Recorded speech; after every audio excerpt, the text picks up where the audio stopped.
നമസ്കാരം, വെട്ട ന്യൂസ് ക്യാപ്സൂളിലേക്ക് സ്വാഗതം. എന്റെ ഇഷ്ടങ്ങൾ എന്റെ ഫാമിലിക്ക് അറിയാം. Family wedding centre.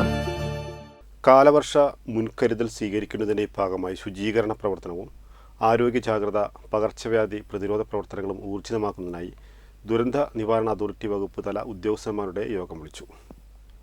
തിരൂർ സാംസ്കാരിക സമുച്ചയത്തിൽ വിളിച്ചു ചേർത്ത യോഗത്തിൽ Tirur sub collector Dileep K Kainikkara അധ്യക്ഷത വഹിച്ചു.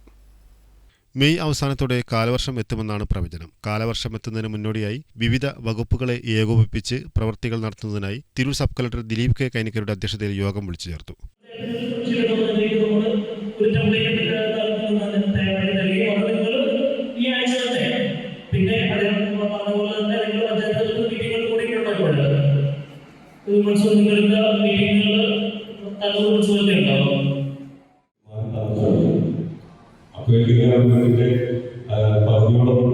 ഗവൺമെന്റിന്റെ പദ്ധതികളൊക്കെ വളരെ കയറി തുടങ്ങി. സാധനങ്ങളൊക്കെ സേഫാക്കാൻ വേണ്ടിയിട്ടാണ് ചെയ്യുന്നത്. കൂടാതെ പഞ്ചായത്ത് തലത്തിലുള്ള ഈ സംഘടനകളൊക്കെ ആദ്യം റെഡിയാക്കി വെക്കുക.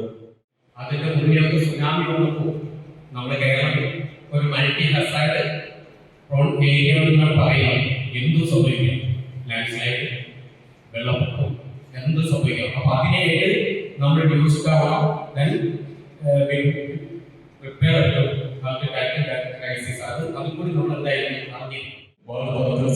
പഞ്ചായത്ത് തലത്തിൽ ചെയ്യുന്നത്, താലൂക്ക് തലത്തിൽ ചെയ്യുന്നത്, ജില്ലാ തലത്തിൽ ചെയ്യുന്ന കാര്യങ്ങൾ അത് ഫോഴ്സ് ചെയ്യുന്നത്, പോലീസിന്റെ ഡ്യൂട്ടി, ഈ എല്ലാവരുടെയും ഡ്യൂട്ടികൾ കൃത്യമായിട്ട് തന്നെ വിശദീകരിച്ചിട്ടുണ്ട്. ഓർത്തും എല്ലാവരും 2025 നമുക്ക് അവൈലബിൾ ആയിട്ടില്ല.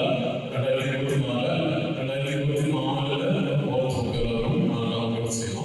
ദുരന്ത സാധ്യതാ പ്രദേശങ്ങളിൽ ദുരിതാശ്വാസ ക്യാമ്പുകൾ നടത്തുന്ന കെട്ടിടങ്ങളിൽ മുൻകൂർ പരിശോധന നടത്തി ശുചിമുറികൾ, വൈദ്യുതി, ലൈറ്റ്, ഫാൻ, അടുക്കള മുതലായവ അടിസ്ഥാന സൗകര്യങ്ങൾ ഉറപ്പാക്കും. പുഴയുടെ തീരങ്ങളിൽ താമസിക്കുന്നവരെയും കടലാക്രമണ ഭീഷണി നേരിടുന്നവരെയും ഉൾപ്പെടെ മാറ്റി താമസിപ്പിക്കാനായ സംവിധാനമൊരുക്കും. മഴ ശക്തമാവുന്നതിന് മുമ്പ് ഓടകൾ, കൈത്തോടുകൾ, കൾവർട്ടുകൾ, ചെറിയ കനാലുകൾ, പുഴകൾക്ക് മുകളിലായി ചെറുപാലങ്ങൾ കടന്നുപോകുന്ന ഇടങ്ങൾ എന്നിവയിലെ തടസ്സങ്ങൾ നീക്കും. അപകടാവസ്ഥയിലുള്ള മരങ്ങൾ, മരച്ചില്ലകൾ മുറിച്ചുമാറ്റാനും ഹോർഡിങ്ങുകൾ, പോസ്റ്റുകൾ തുടങ്ങിയവ സുരക്ഷിതമാക്കാനും നിർദ്ദേശിച്ചു. പൊതു ഇടങ്ങളിൽ മാലിന്യം കെട്ടിക്കിടക്കുന്നില്ലെന്ന് തദ്ദേശ സ്വയംഭരണ വകുപ്പ് ഉറപ്പാക്കണം. കൊതുക് നിർമ്മാർജ്ജനം വ്യാപകമായി നടത്തണം.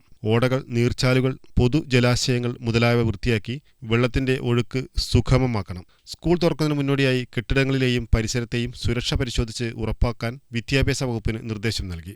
ബോട്ടുകളിലും നീർച്ചാലുകളും കടന്നു എത്തുന്ന വിദ്യാർത്ഥികളുടെ കാര്യത്തിൽ പ്രത്യേക ശ്രദ്ധ പുലർത്താൻ പ്രധാന അധ്യാപകർക്ക് നിർദ്ദേശം നൽകും. സ്കൂൾ പരിസരം ഇഴജന്തുക്കളുടെ സാന്നിധ്യമില്ലെന്ന് തീർച്ചപ്പെടുത്തണം. കിണറുകൾ, ടാങ്ക്, അടുക്കള, ശുചിമുറികൾ തുടങ്ങിയവ ശുചീകരിക്കണം. തൊഴിലാളി ക്യാമ്പുകളിൽ പകർച്ചവ്യാധികൾ പടരുന്നത് ഒഴിവാക്കാൻ നടപടി സ്വീകരിക്കും. വിനോദസഞ്ചാര കേന്ദ്രങ്ങളിൽ അപകട സാധ്യത മുന്നറിയിപ്പുകൾ പ്രദർശിപ്പിക്കും. തുടങ്ങിയ തീരുമാനങ്ങളാണ് യോഗത്തിൽ കൈക്കൊണ്ടത്. Tahsildar P K Ashiq, deputy tahsildar K Vinod Kumar, fire station officer Rajendranath, വിവിധ വകുപ്പ് തല ഉദ്യോഗസ്ഥന്മാർ തുടങ്ങിയവർ സംബന്ധിച്ചു.